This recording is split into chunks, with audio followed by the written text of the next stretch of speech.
बम बम भोले जय भोले हर हर महादेव बोल बम अमित सोनू बम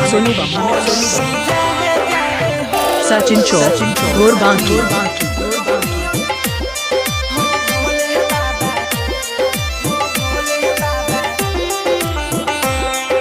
डाक बम में दौड़त दौड़त हे बाबा सुना डाक बम में दौड़त दौड़त बिगड़ गलै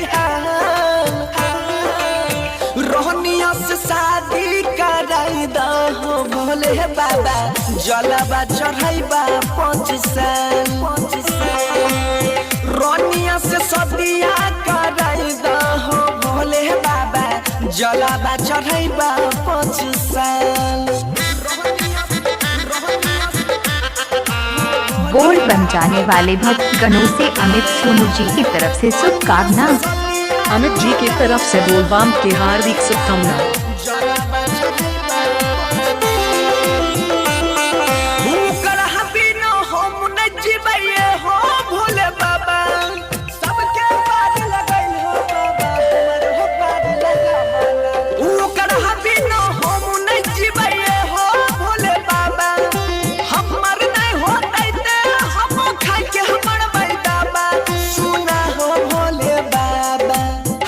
जोड़ के कहै छिया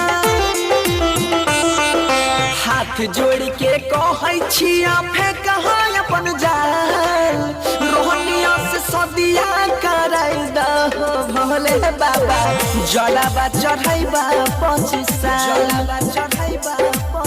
रोहनिया से सदिया कराई दहो भोले बाबा जलवा चढ़ाइबा 5 साल।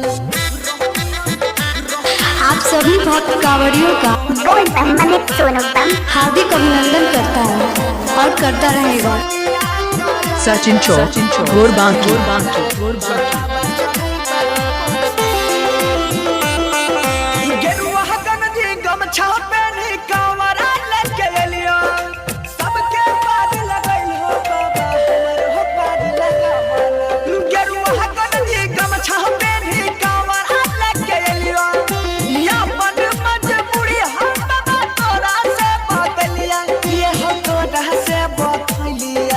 पशुपति राइटर सोनू बनसी धड़ कृपा हो बाबा कर